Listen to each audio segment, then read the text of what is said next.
To the case of an American arrested on espionage charges in Moscow bears many of the hallmarks of Cold War intrigue. And as Foreign Affairs correspondent Nick Schifrin reports, there may be a motivation behind the detention that lends new meaning to the term trade war. Paul Whelan is a former Marine who served 2 tours in Iraq before he was court-martialed for charges related to larceny. During one of those tours, he vacationed in Moscow, the first of what his family calls regular trips.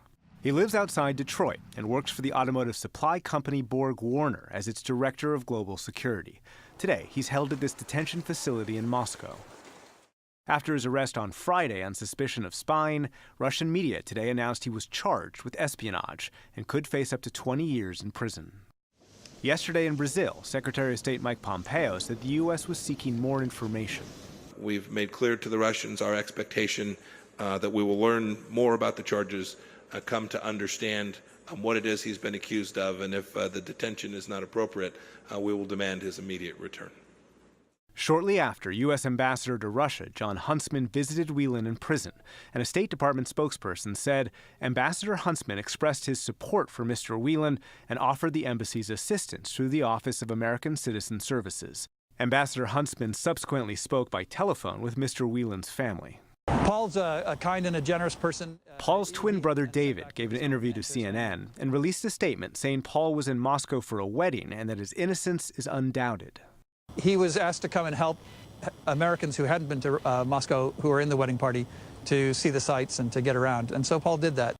Whelan visited Russia often. He supported the country's most famous soccer team, and he supported President Trump. Whelan had a profile on Russia's equivalent of Facebook. On election night 2016, he wrote in misspelled Russian, "Onward, President Trump." On Inauguration Day, he wrote, "God save President Trump." Whelan's arrest could be connected to the U.S. government's arrest of Russian citizen Maria Butina. Last month, she pleaded guilty to acting as an agent of the Kremlin to influence U.S. politics. She'd met with Republicans, such as former Wisconsin Governor Scott Walker.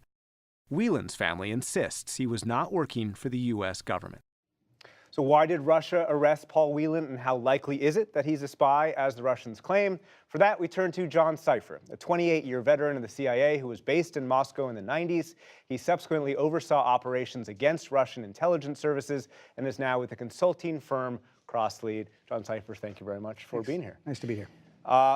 Former Marine, does global security, speaks a little Russian. Is that the profile of someone working for U.S. intelligence? It's definitely not the profile of someone working for U.S. intelligence, especially in a place like Moscow. Moscow is probably the most hostile counterintelligence operating environment in the world for U.S. intelligence, and we treat the work we do there very, very carefully, and we handle things very, very carefully. So the notion that we'd use an American without diplomatic immunity who might get himself arrested and thrown in jail is incredibly unlikely. And then given Mr. Whelan's background as well, it just does not fit with the kind of person who would be involved in U.S. intelligence. So as you know better than I, the CIA also uses NOCs, right? Non-official cover. So there are cases where the CIA turns to people, perhaps with a military background, or at the very least, not diplomatic cover.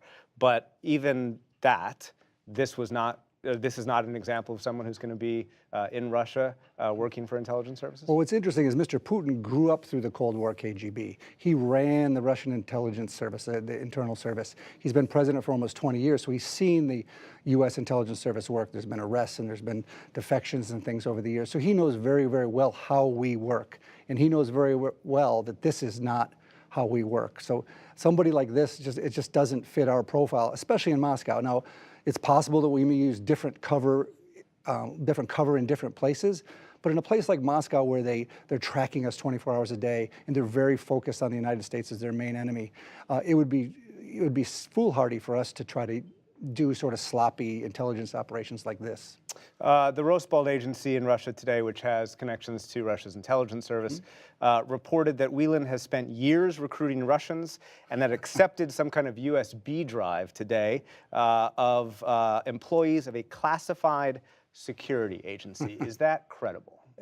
Well, it may be credible that he accepted something, but I feel bad for him. I see him in many ways almost as like a hostage. The Russian intelligence law, which was changed in 2012, is such that it's so vague that you can essentially arrest anybody and hold them for intelligence or for espionage purposes is if they're working against the Russian government in any way, if they're a foreign agent.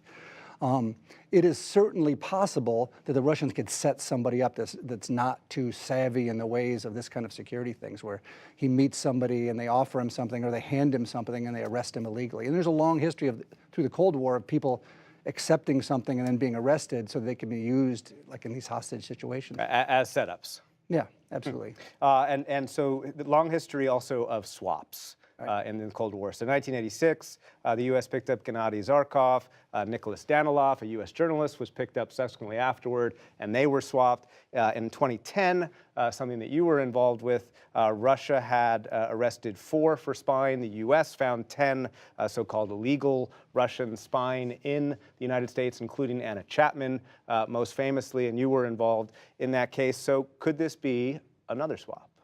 It's possible, and one of the reasons that they could have picked up or set up Mr. Whelan is so that they could have some leverage to try to do some sort of negotiating or deal to get Ms. Butina out of jail, which suggests maybe that she's more important than we thought she was, or she has information the Russians are scared about. Because the Russians have claimed that not only was she not working for them, but she's not that important. That's right. So it's a little early to talk spy swap, but in this case, this guy is not a spy, so it doesn't make any sense.